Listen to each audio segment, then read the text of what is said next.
दोस्तों मैंने देखा है कि अधिकतर लोग जब ब्लॉगिंग वगैरह करते हैं तो वो लोग जब व्लॉग करना शुरू करते हैं और फॉरेन का स्पेशल जब टूर रहता है उनका तो वो वहाँ की अच्छी चीज़ों को बताते हैं बट साथ साथ वो भारत की बुराई भी करने लगते हैं।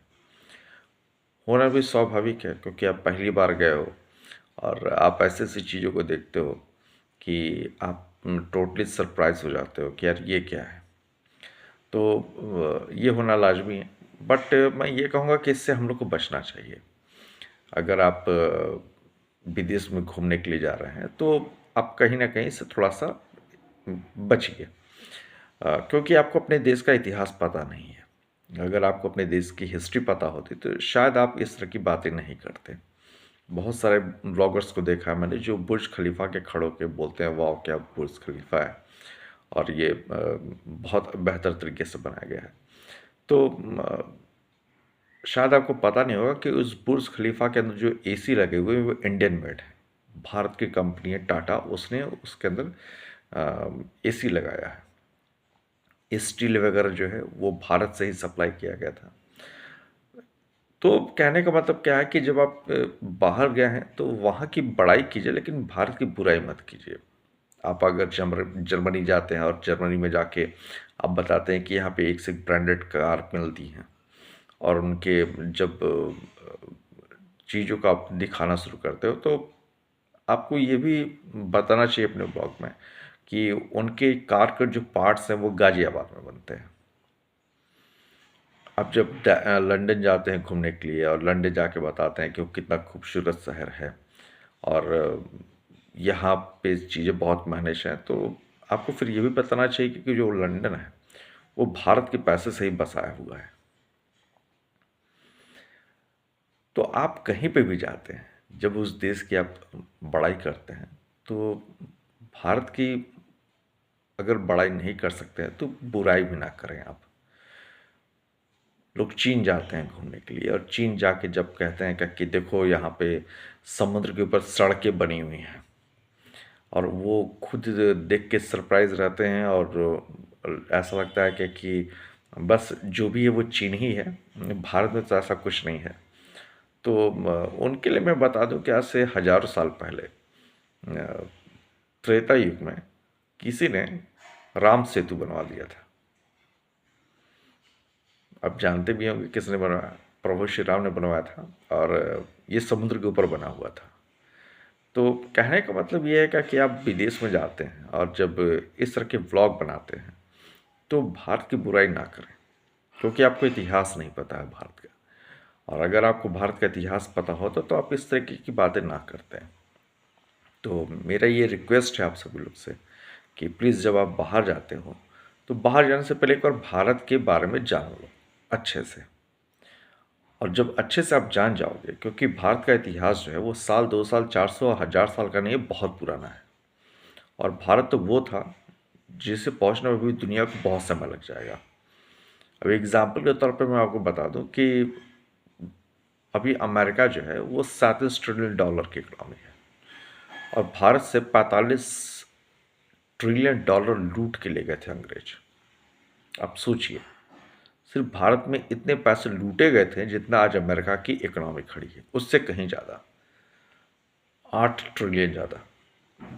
तो अगर हमें नॉलेज नहीं है तो फिर हमें इस तरीके की बातें भी नहीं करनी चाहिए जिससे एक रॉन्ग सेंस डेवलप हो। हम बात करते हैं कि जापान में इतनी अच्छी सड़कें हैं और वो तुरंत ही मेंटेन कर दी जाती हैं। तो आपको पता नहीं होगा दुनिया की सबसे पहली सड़क जो है वो भारत में बनी थी, उत्तरा पथ के नाम से। तो आप कहीं पे भी जाएंगे जो भी चीज़ें आपको देखने को मिलेंगी वो सब भारत में हो चुकी हैं।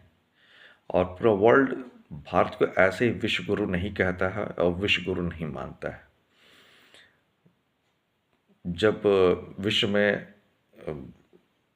स्कूल का कॉन्सेप्ट नहीं था, स्कूल नहीं थे, उस समय भारत में 18,000 यूनिवर्सिटीज थी। अब आप इमेजिन कर लीजिए क्या स्थिति रही होगी।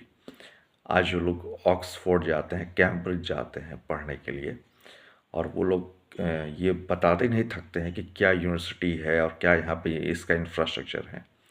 आप कल्पना करके देखिए कि एक ज़माने में भारत में 18,000 यूनिवर्सिटी थी, विश्वविद्यालय थे, और उसके अंदर जो रिसर्च होता था, उसके अंदर जो एक्सपेरिमेंट होता था, वो तो अव्वल दर्जे का था ही। एक आप नालंदा का ही एग्जाम्पल ले लीजिए, तो नालंदा जो है अपने समय में वर्ल्ड फेमस यूनिवर्सिटी थी, और कहते हैं कि जब नालंदा बर्बाद हुआ, उसे बख्तियार खिलजी ने तोड़ा, बर्बाद किया, तो वहाँ के जो स्कॉलर थे वो भाग के चीन और जापान चले गए थे। आज भी आप चीन और जापान में जो डेवलपमेंट देखते हैं वो उसी बेसिक प्रिंसिपल पे काम करता है। आप सोचिए कहाँ से चीज़ें उठाई जाती हैं और क्यों आज वो इतना आगे निकल गए हैं। तो भारत में वो सारी चीज़ें थीं जिसे हमने आपने नज़रअंदाज कर दिया, इग्नोर कर दिया। रीज़न क्या है कि हमारे इतिहास में कभी इन सारी चीज़ों के बारे में पढ़ाया नहीं गया। आप जानते हैं हमारे देश के इतिहास को वामपंथी विचारधारा वालों ने लिखा, कम्युनिस्ट टाइप के लोगों ने लिखा, जिन्हें भारत से लेना देना नहीं है, न भारत की संस्कृति उन्हें कभी भाती है, न उनके भारत के सिविलाइजेशन में उन्हें कोई दिलचस्पी है। यही कारण है कि हमें लगता है कि भारत कुछ नहीं था, बट बहुत सारी ऐसी चीज़ें हैं जो थीं, बट वो दबा दी गई। धीरे धीरे उनका रिवाइवल हो रहा है, और आने वाले समय में आपको वो सारी चीज़ें दिखनी शुरू हो जाएंगी। खैर, फ़िलहाल तो मैं बस यही कहूँगा कि आप अगर बाहर जाएं तो प्लीज़ इस तरह की चीज़ें ना करें, अच्छा नहीं लगता है। As an Indian, it's our responsibility कि हम भारत की अच्छी चीज़ों के बारे में पूरे विश्व को बताएं। और बहुत सारी ऐसी जो चीज़ें हैं जो नहीं हैं, लोगों के अंदर सिविक सेंस नहीं है। एक मैंने वीडियो देखा था, उसमें उन्होंने बहुत ज़्यादा बुरा भला कहा था कि हम लोग में सिविक सेंस नाम की एक चीज़ नहीं है। तो दोस्त, जो देश 1400 साल तक गुलामी झेला होगा, उसके अंदर सिविक सेंस तो छोड़िए, वो अभी भी सरवाइव कर जा रहा है, यही बहुत बड़ी बात है। आप सिविक सेंस की बात करते हो तो इस तरह की चीज़ें मत किया करो। आपको किस हालात से हम इंडियंस बाहर निकले हैं, और स्पेशली मैं कहूँ तो हम हिंदू बाहर निकले हैं, ये आप नहीं कल्पना कर सकते हो। और कुछ साल पहले की मैं आपको बात बताता हूँ, जब भारत की अर्थव्यवस्था खराब हो रही थी, तो कुछ ऐसे लोग हैं जिन्होंने सीधे टारगेट किया था हिंदुओं के ऊपर, और उन्होंने कहा था कि हिंदुओं की वजह से भारत की अर्थव्यवस्था खराब हो रही है और हिंदुओं ने देश को बर्बाद कर दिया है।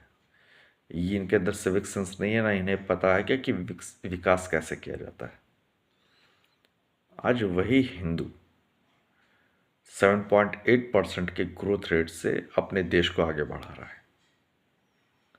तो अब मैं उनसे पूछना चाहूँगा कि कहाँ गए ऐसे लोग, और अब उन्हें भारत का विकास नहीं दिख रहा है। तो अगर बुराई में और गलत चीज़ों में सीधे हिंदू टारगेट होता है, हालांकि मैं इस तरह के विषय पर बोलना नहीं चाहता हूँ क्योंकि ये देश सबका है, लेकिन जिस तरह से लोगों ने टारगेट किया था कि भारत का जो विकास दर गिराने में हिंदुओं का बहुत बड़ा हाथ है, तो आज पूरे वर्ल्ड में जो सबसे ज़्यादा तेज़ी से अर्थव्यवस्था आगे बढ़ी वो भारत की बढ़ रही है, और भारत के हिंदुओं के कारण बढ़ रही है, क्योंकि मेजॉरिटी हिंदुओं की है।